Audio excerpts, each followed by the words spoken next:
President Trump has just announced on social media that the U.S. has just completed 3 successful attacks on 3 nuclear sites in Iran. The world wasn't ready. Overnight, the Middle East changed. In an operation shrouded in secrecy and executed with unrelenting precision, U.S. President Donald Trump authorized a surprise strike on Iran's most sensitive nuclear sites. And now, the region is teetering on the edge of catastrophe. From Tel Aviv to Tehran, from Washington to the Persian Gulf, the reverberations are undeniable. What looked like saber rattling became a calculated show of power.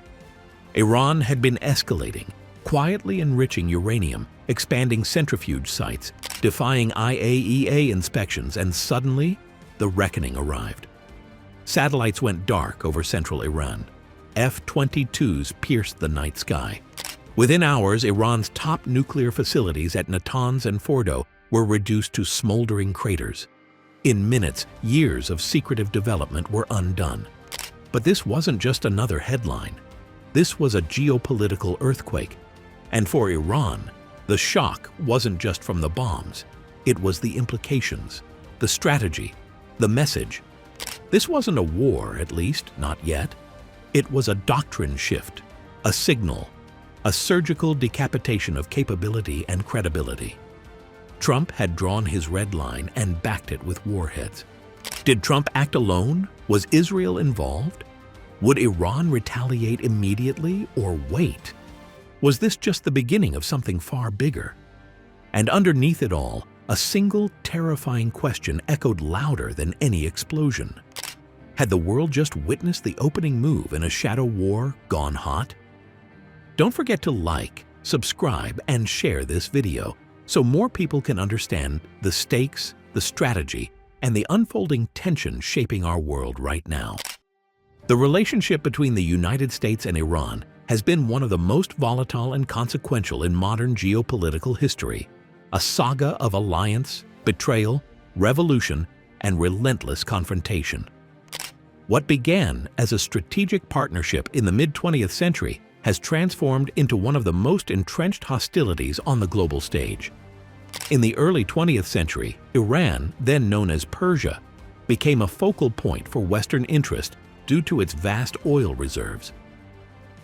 British and later American companies gained access to Iranian oil, with the U.S. gradually emerging as a major player in the region. In 1953, the U.S. cemented its influence by orchestrating a coup, along with British intelligence, to remove Iran's democratically elected Prime Minister, Mohammad Mossadegh. Mossadegh had moved to nationalize the oil industry, threatening Western corporate interests. Operation Ajax, as it was known, restored the Shah, Mohammad Reza Pahlavi, to absolute power. Though it secured short-term American interests, it planted deep seeds of resentment among Iranians. For the next 2 decades, the U.S. and Iran maintained close ties. The Shah became a key ally of Washington, modernizing Iran with American backing, purchasing U.S. weapons, and positioning Iran as a bulwark against Soviet influence in the region. However, internally, his authoritarian rule, human rights abuses, and extravagant lifestyle created discontent. In 1979, that tension exploded into revolution. The Islamic Revolution marked a turning point. The Shah fled, and Ayatollah Khomeini returned from exile to establish a theocratic regime based on Islamic governance. The new Iranian leadership viewed the U.S. as the Great Satan, blaming it for decades of exploitation and repression. That same year, radical Iranian students stormed the U.S. Embassy in Tehran, taking 52 Americans hostage for 444 days.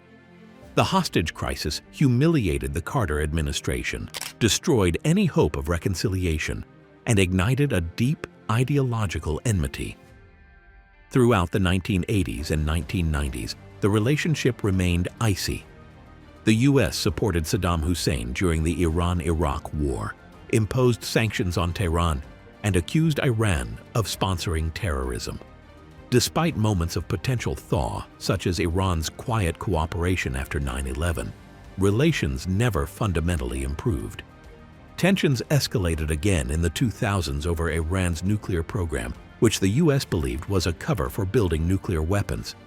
The 2015 Joint Comprehensive Plan of Action, JCPOA, marked a brief high point, offering sanctions relief in exchange for limits on Iran's nuclear activity.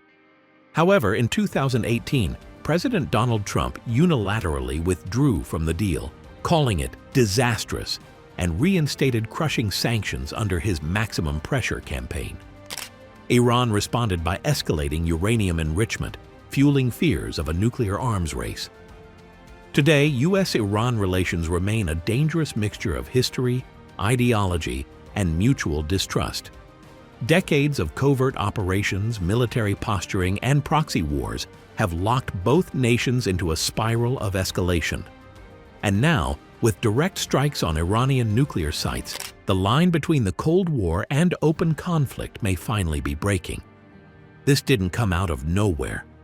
In the months leading up to the strike, intelligence chatter had grown louder.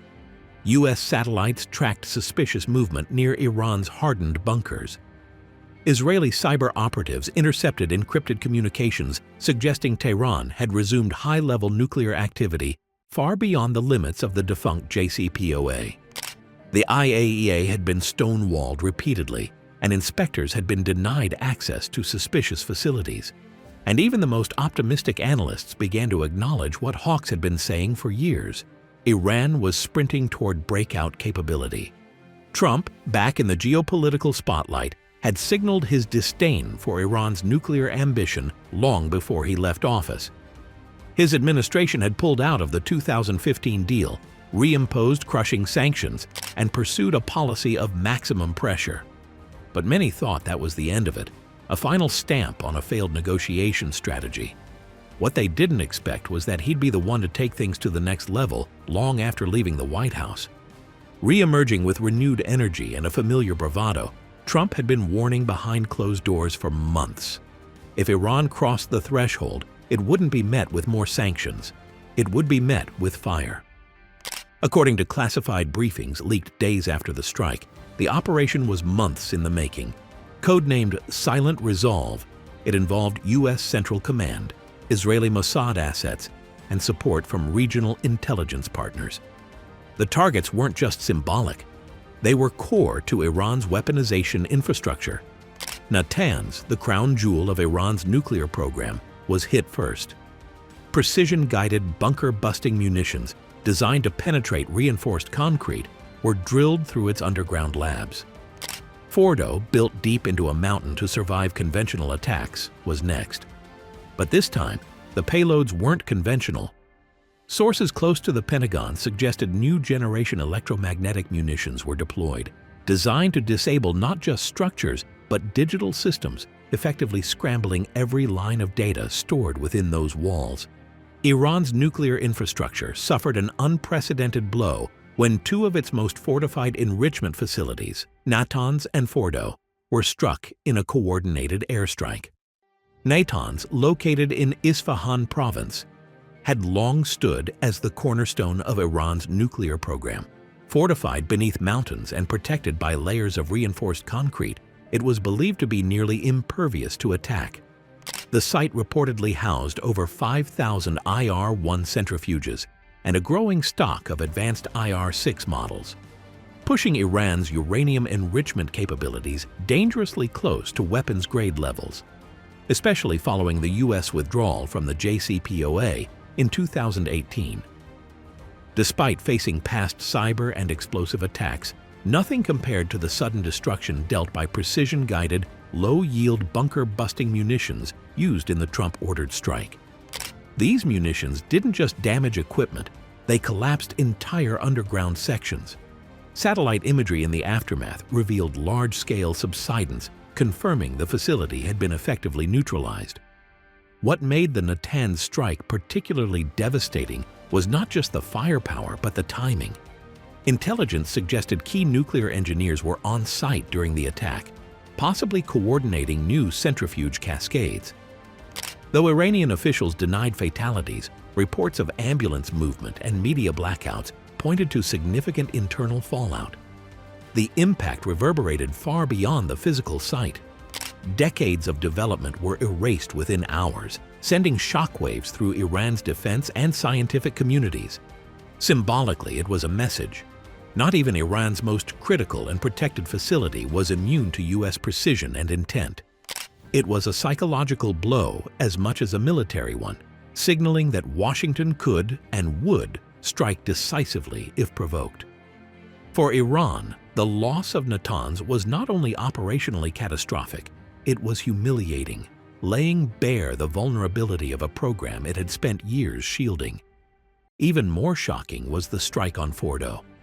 Hidden deep within the mountains near Qom, Fordo was Iran's ultimate contingency plan, designed to continue enrichment operations even in wartime.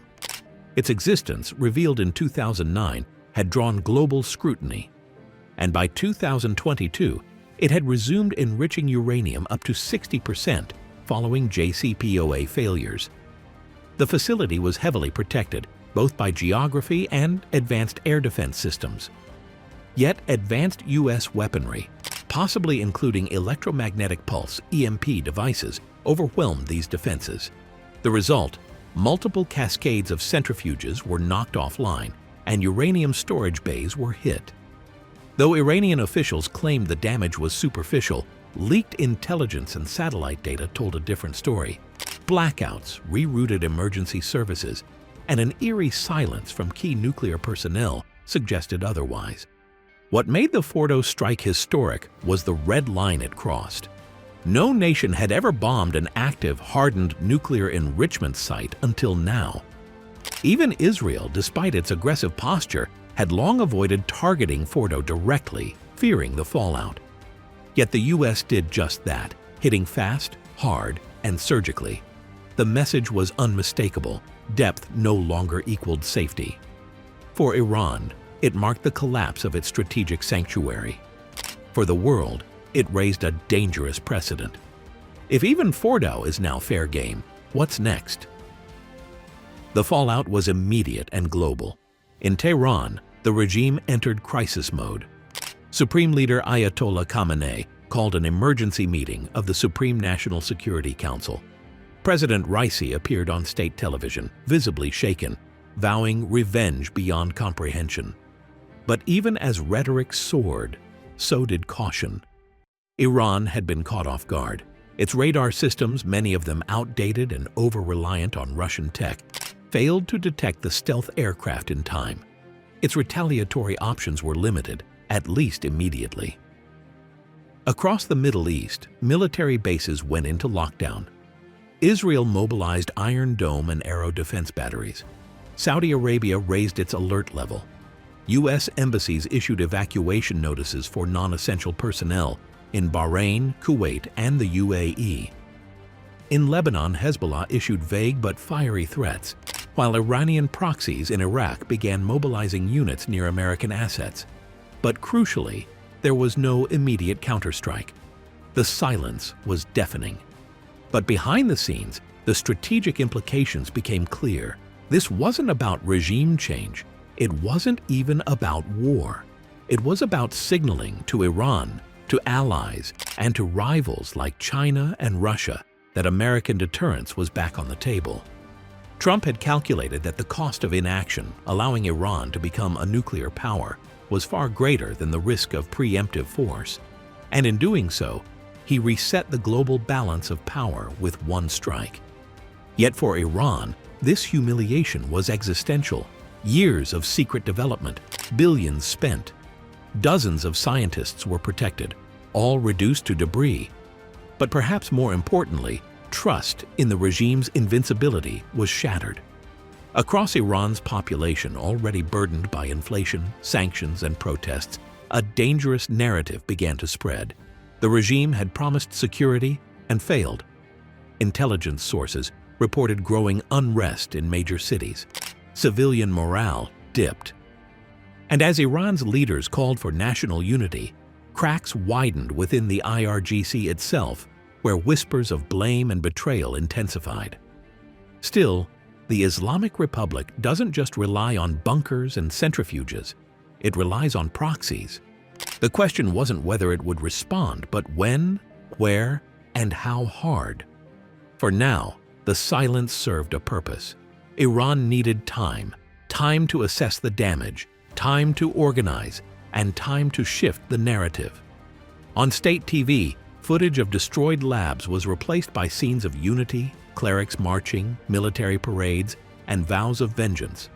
But outside of Iran, analysts believed the real retaliation wouldn't come in one grand strike. It would be drawn out, asymmetric, and global. Meanwhile, Trump doubled down. In speeches across the U.S., he framed the operation as a historic act of peace through strength, drawing comparisons to Reagan and Truman. He warned enemies not to test the American will and allies not to doubt it. His popularity surged among hardline voters. Internationally, however, the picture was more complex. Europe condemned the attack as destabilizing. China called it a violation of sovereignty. Russia, ironically silent at first, began moving ships toward the Mediterranean. The United Nations convened an emergency session, but no resolution passed. The Security Council fractured along predictable lines. Global institutions, already weakened post-COVID, found themselves irrelevant in the face of realpolitik. But perhaps the most chilling impact wasn't on geopolitics. It was on precedent. For decades, nuclear facilities were off-limits, taboo. Even Israel, in its boldest years, stopped short of striking fully operational enrichment centers. The doctrine was clear: don't start something that could lead to a global catastrophe. But that doctrine, like the concrete in Natanz, had now been shattered. By striking first, Trump had opened the door to a dangerous new era, where preemptive attacks on nuclear infrastructure might become the norm, not the exception. Other nations watched carefully. North Korea increased its military readiness. Pakistan issued statements reinforcing its deterrent posture. Saudi Arabia quietly accelerated its own nuclear cooperation talks. A new arms race, once paused, had just been unpaused. And Iran, shocked, wounded, but far from defeated, was preparing its next move.